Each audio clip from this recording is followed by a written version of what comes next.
It's a milestone most of us will never reach. A milestone Annette Cothron will celebrate in just a few short days. And as you're about to see, she doesn't look or act her age.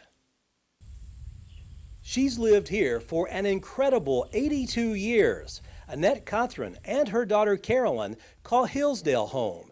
Annette and her late husband moved into this old farmhouse back in 1938. I was born just 3 miles from here. That's the furthest I've ever moved.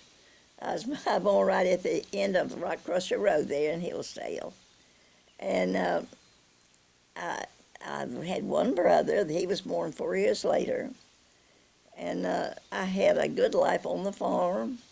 Like all kids grew up back then, we didn't have anything to play with but climbing trees and playing hide and seek and a few things like that. Mm-hmm. But anyway, I had a wonderful life, and I went to school at Hillsdale down here for a year or so. And then Mother transferred me to Trousdale County because they had a school bus. There were no school buses in Macon County at that time. You either walked or your parents carried you. And so the Trousdale County had this little one-dinky school bus that came in front of my house, and I went to Beech Grove. And then I went from there, after my 6th grade there, I went to Hartsville, to the Trousdale County High School. And I went there 2 years, and I left and married at 16. And then, back then, you could not go to school married. When you married, that was it. So I studied at home myself. I read all the works of Shakespeare. I did everything. And then I started doing correspondence. You know, we didn't have anything on the line or anything back then. And then the superintendent Cooper discovered that they had this World War II. They were giving this GED test. Mm-hmm. And they hadn't had it in Macon County, but he sent me to Murfreesboro. I took the GED test, and I started taking lessons, working on my degree. I taught school with only 2 years of high school. And then I went to college in the summer. I did that from the 45 to 72 every summer. Wow. But I love school. And then my family was supportive, and I earned 3 degrees, my BS and my MA and my EDS. And I did all of them by driving back and forth every day and never spent a night anywhere except at home. Annette's 79-year-old daughter is a special needs individual, which is the main reason Annette practically single-handedly started the special education program in Macon County schools. I taught first during the wartime, World War II. My husband's chairman of the Board of Education, and they didn't have any teachers. Everybody was going to work in the factories because it paid a whole lot, you know. Mm-hmm. So they were going to close the old bottom school. And Harold said, well, don't do that. I'll send Annette. Mm-hmm. Right. That was my first, and my first check was $85 a month. And then I told him I just could not. I had 2 small children, and I didn't do that anymore until about 2 years later. And the 1st grade teacher at Hillsdale dropped out like in the middle of the year almost. And Harold said, I'll send Annette. So I taught there. And then I decided that I heard about homebound instructions, and I thought, well, that will be where I can space my time and do more for my family. So I got the job of being a homebound teacher.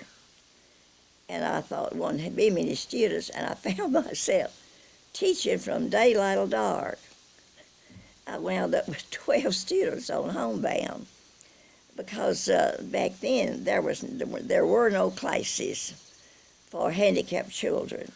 In fact, people didn't let you know they had a handicapped child. It was a disgrace. So, but they found out that I had a handicapped child, and it was all right. And I got all these calls and everything. So I decided after about 6 years of that I just might as well get in the classroom. And by that time I had off quite a bit of college. So then I taught about 8 years in the American Legion Hall at a class we call mental retarded. And then I wanted to update everything for my children. I fought like fire to get them not labeled.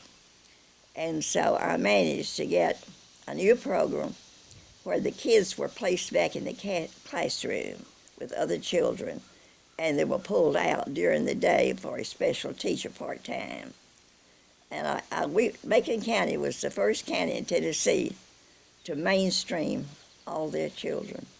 Is that right? And so it was wonderful. But now my superintendent, my board of education, the county court were a little slow about the money, but we got it. Work is something Annette is used to. She says she's worked her entire life. After retiring from the Macon County school system in 1985, she decided to remain active on her farm. It was not uncommon for her to plow her flower garden or pull weeds from sunrise to sundown. I was already involved all these years in the farm, so it wasn't drastic. And I kept my tenant farmer until he died, but he did live a few years after Harold died. But I managed the farm, I helped fence, I did everything. After suffering a heart attack 4 years ago, Annette didn't know how much longer she would live. She says she's had to slow down some, but to hear her tell it, she's been blessed with great doctors. I could get depressed and worry about I won't live till tomorrow. But I decided I was going to live one day at a time, do everything I could to prepare for Carolyn, and not worry, because if you're going to sit around and think I can't live, and I won't live another year, I won't live another day, which I could have been that way 10 years ago. But I haven't. I've always tried to be positive. And so I'm just as happy as I was 55 and going to live another 50 years. And I know realistically, every time something comes up, I think, well, gosh, I guess this is it. I've had all kind of breakdowns when you're this age.